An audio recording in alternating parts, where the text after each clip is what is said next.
میں بہت ساری اچھی باتیں ہیں اور ٹھیک ہے کچھ خرابیاں بھی ہیں لیکن کچھ باتیں بڑی خاندانی بھی ہیں. سعودی عرب میں آپ دیکھو گے عربوں کو نا بڑی سے بڑی موت ہو جائے وہ پتہ ہے کیا کہتے ہیں؟ ما قدر اللہ. ابھی میرا 2-3 مہینے پہلے سعودی عرب کا سفر تھا تو ایک حکومتی لیول پہ ایک بہت بڑے آدمی سے میری ملاقات ہوئی. کوئی سرکاری عہدے پر بھی تھے. وہ جس نے ملاقات کروائی وہ انڈین تھے. انہوں نے بتایا وہ انڈین جو تھے نا میرے دوست انہوں نے بتایا کہ یار اس آدمی کا حوصلہ میں نے دیکھا ہے. اس کے 10 سال کے بچے کی ڈیتھ ہوئی ہے اور اس نے ایسا صبر کیا ہے. 10 سال کا بچہ انسان کو بہت محبوب ہوتا ہے. بڑا خوبصورت بچہ تھا. وہاں تو تیل ہے نا تیل نکلتا ہے تو بچے خوبصورت ہی ہوتے ہیں. یہ مہنگائی اور غربت کی وجہ سے ہم لوگ میں کیا ہو گیا ہے خوبصورتی مارکیٹ سے آہستہ آہستہ شارٹ ہوتی جا رہی.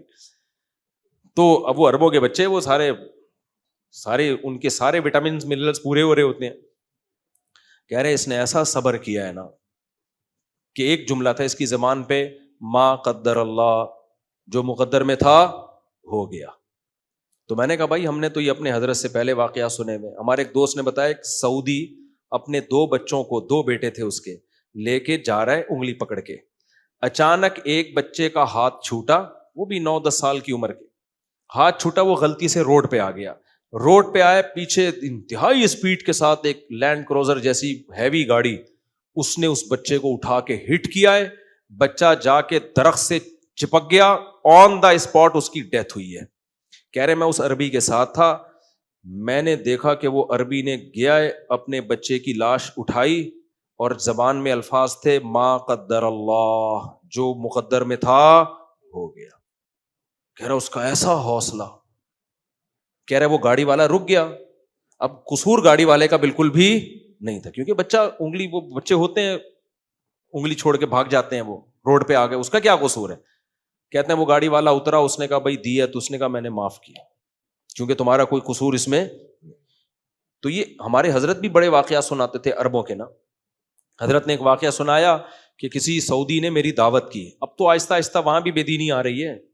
اب تو آہستہ آہستہ جب ظاہر ہے سیکولرزم لبرلزم آئے گا تو جو جتنا چیختا ہے نا اس کو لوگ سمجھتے ہیں یہ ہے اصل. جو بے دینی جب آتی ہے نا تو میت پہ جو 2-2 فٹ اچھل ہاں ہوئی ٹھوک سر مار رہا ہوتا ہے لوگ کہتے ہیں محبت تو اصل اس کو کہتے ہیں اٹ از کالڈ محبت.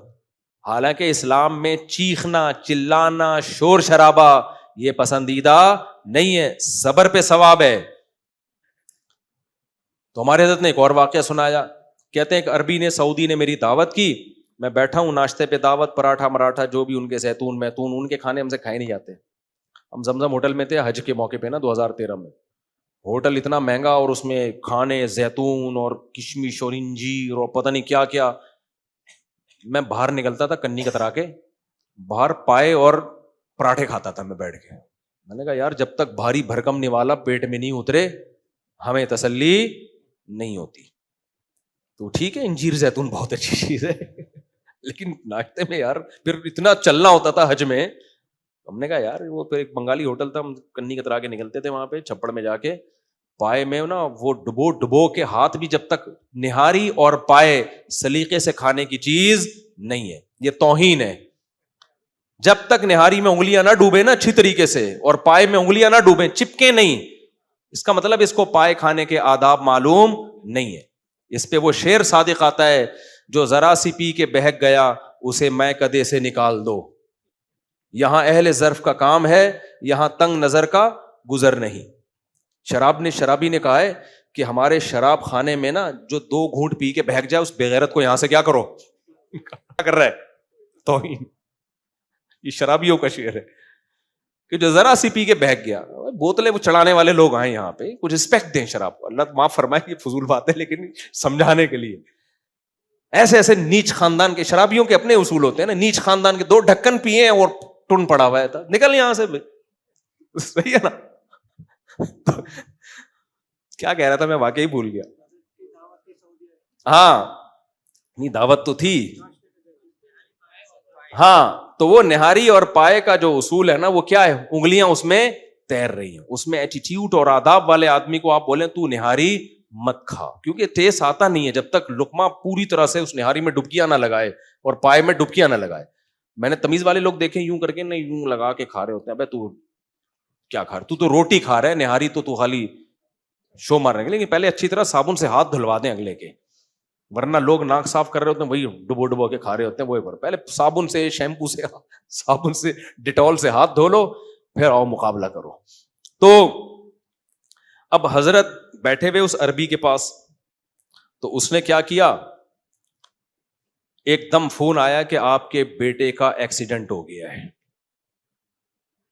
آپ کے بیٹے کا ایکسیڈنٹ. کہتے ہیں اس عربی نے کہا انا للہ و انا الیہ راجعون. کہتے ہیں میں نے کہا کیا ہو گیا, انہوں نے کہا کوئی کچھ نہیں ہوا, آپ کھانا کھائیں. ان کا یہ تھا کہ مہمان بھی ٹینشن میں آئے گا بلا وجہ. حضرت فرماتے ہیں میں نے کہا بھائی آپ کچھ تو بتائیں. اس نے کہا کچھ بھی نہیں ہے, آپ ناشتہ کریں آرام سے. حضرت کہتے ہیں مجھ سے ناشتہ حلق میں نہیں اتر رہا. میں نے کہا بھائی بتاؤ, کہہ رہے میرے بیٹے کا ایکسیڈنٹ ہوا ہے. فرمایا چھوڑو بھائی اسپتال چلتے ہیں. تو اس عربی نے بولا کہ دیکھو ہاسپٹل میں وہ ایڈمٹ ہو چکا ہے, یا تو پڑا ہوا ہوتا نا پھر ہم بھاگتے. سعودی عرب کا پورے دنیا کا ہی سسٹم ہے, ادھر بندہ ایکسیڈنٹ ہو ایمبولینس آ کے ہاسپٹل لے جاتی ہے. ہمارے یہاں بھی ایسا ہوتا ہوگا, اللہ خیر کرے, ہوتا بھی ہے نہیں بھی ہوتا, ہر طرح کا ہی ہوتا ہے. پڑے رہتے ہیں لوگ, اللہ بچائے یار. اور ہاسپٹل میں لے جا کے آدمی کہتا ہے وہیں پڑے رہتے, تو بعض دفعہ ایسا بھی ہوتا ہے.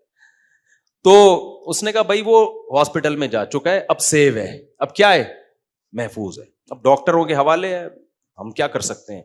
حضرت کہتے ہیں میں اس کا صبر دیکھ کے حیران ہو رہا تھا. ابے تیرے بیٹے کا ایکسیڈنٹ ہوا ہے تو وہ کہہ رہا ہے بھائی ہو گیا نا, اب کیا کروں میں, وہی جملہ اس کی زبان پہ, ما قدر اللہ. اب ہمارے ناشتہ چھوڑ کے بھاگنے سے کوئی ٹھیک تھوڑی ہو جائے گا. اب ڈاکٹروں کے ہاتھ میں نہیں ہوتا تو ہم جلدی کرتے, ہماری تاخیر سے جان نہ نکل جاتی.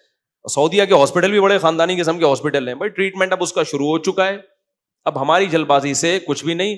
اور کہتے ہیں وہی جملہ جو عربوں کی زبان پہ ہوتا ہے, ما قدر اللہ, جو مقدر تھا وہ ہو گیا, وہ ریورس نہیں ہو سکتا. ہم اللہ کی تقدیر پہ کیا ہے, راضی. حضرت کہتے ہیں ہمارے تو نوالا اتر نہیں رہا تھا, لیکن بہرحال اس کا حوصلہ دیکھ کے ہم کیا ہوئے, حالانکہ ہمارے حضرت کا حوصلہ اس سے بھی زیادہ تھا, لیکن چونکہ سوسائٹی میں نظر نہیں آ رہا تھا تو حضرت حیران اس لیے ہو رہے تھے کہ یار یہ بھی تو بعض چیزیں, کیونکہ وہ براہ راست قرآن سمجھتے ہیں نا. ہم تو مذہبی اسکالر سے سنتے ہیں نا قرآن, تو مذہبی اسکالروں میں کوئی صحیح بھی بیان کر رہے ہوتے ہیں, لیکن بعض لوگ اپنا ایک مائنڈ سیٹ لے کے ہر چیز کو اس پہ فٹ کر رہے ہوتے ہیں, تو اس سے قرآن کی حقیقی تعلیمات سامنے نہیں آتی پھر. تو اس لیے جلد بازی میں یہ بھی داخل ہے کہ آپ مشوروں کے بغیر فیصلہ کرو, پھر جب انجام میں آپ کو برا انجام ہو تو آپ کس کے کھاتے میں ڈال دو, تقدیر کے. اب اگر وہ سعودی کی غلطی سے ایکسیڈنٹ ہوا ہوتا ہے نا, پھر ما قدر اللہ کہنا بنتا نہیں ہے. بغیر لائسنس کے بیٹے کو گاڑی دے کے چلا دیا ہوتا ہے بھائی, سکھائی نہیں ہوتی, اور کہا تجربہ کر, پھر ایکسیڈنٹ ہوتا, کہتے کوئی بات نہیں, ما قدر اللہ. ما قدر اللہ نہیں, نالائق, جب گاڑی چلانا آتی نہیں تھی اس کے حوالے کیوں کی, روڈ پہ بھیجا کیوں اس کو. سمجھ میں آ رہی ہے بات. تو جب آپ اپنے قواعد پورے کریں اس کے بعد فیصلہ کریں, پھر نتیجہ کس پہ چھوڑ دیں, اللہ پہ. کیونکہ ہماری نہیں چلے گی, چلے گی کس کی, اللہ کی. اگر ہماری چل رہی ہوتی تو سارے کامیاب ہو جاتے ہیں. اللہ کہتے ہیں عمل الانسان ما تمنا, یہ تھوڑی کہ تم جو چاہو گے تمہیں ملے گا, تمہاری چاہتوں کے خلاف بھی بہت کچھ ہوگا. اللہ سے دعا یہی کرنی چاہیے, اللہ ہماری جائز چاہتیں پوری کرے, کامیابی کے اسباب بھی. اور اللہ سے دعا مانگنی چاہیے, اے اللہ ہم میں صبر کی طاقت نہیں ہے, ہمارا صحابہ جیسا حوصلہ نہیں ہے, ہم کمزور ہیں, محتاج ہیں, ہمیں تو عافیت والی زندگی چاہیے. پھر بھائی درجات کیسے بلند ہوں گے, اے اللہ دو طرح سے درجات بلند ہوتے ہیں, بعض دفعہ مصیبتوں میں ڈال کے صبر کی توفیق, بعض دفعہ نعمتوں میں ڈال کے شکر کی توفیق. ہمیں دوسرا والا پیکج زیادہ پسند ہے, صحیح ہے نا. ہمیں کون سا پیکج چاہیے, دوسرا والا. اے اللہ ایک پیکج وہ بھی ہے یعقوب علیہ السلام والا, ایوب علیہ السلام والا, پریشانیوں میں ڈال کے صبر کروایا ان کو. ایک اللہ سلیمان علیہ السلام والا بھی ہے, خوب نعمتوں کی برسات کی, ایسی بادشاہت, ایسی دولت, ایسی کنٹرولنگ پاور کہ ساری چاہتیں پوری ہو رہی ہیں, اور اس میں اللہ کو نہیں بھولے, اللہ کو یاد رکھا. تو اللہ ہمیں کون سا والا چاہیے پیکج. تو ابدیت کا تقاضا یہی ہے کہ ہم دوسرا پیکج مانگے اللہ سے. ایک صحابی نے نبی سے جب صبر کے فضائل سنے نا, تو اللہ سے دعا مانگ رہے, اللہ مجھے خوب مصیبتیں دے, پھر صبر کی توفیق دے تاکہ میرے درجات بلند ہو. آپ صلی اللہ علیہ وسلم نے منع کیا ان کو اللہ سے مصیبتیں. دیکھو صحابہ کا ایمان کتنا تگڑا تھا, تو آپ نے فرمایا نا نا نا، کیونکہ یہ ابدیت کے خلاف ہے. اب محتاج اسے کہتے ہیں فقیر بن کے رہو. فقیر کبھی کہتے ہیں دے سکتے ہو تو دے دو ورنہ میں صبر. وہ کہتا ہے بھائی مجھے پیسے چاہیے, میرے گھر میں راشن ختم, میرے گھر میں یہ نہیں, بھی جو مسئلے ہوتے ہیں نا وہ بھی ڈالے گا کھاتے میں. تو ہم تو فقیر ہیں, ہم تو جو نئی مسئلے ہیں وہ بھی کس اللہ کے سامنے رکھیں گے, جو فیوچر میں آنے والے جو ہو چکے. ہم اللہ سے یہ کہیں گے اللہ ہم میں یعقوب علیہ السلام جیسا صبر تو دور کی بات, ہم میں تو صبر ہی نہیں ہے, ہمیں سلیمان علیہ السلام والا پیکج چاہیے. مانگنا ہم نے یہی ہے, کوشش ہم نے اس کی کرنی ہے. پھر کوئی مصیبت آ جائے تو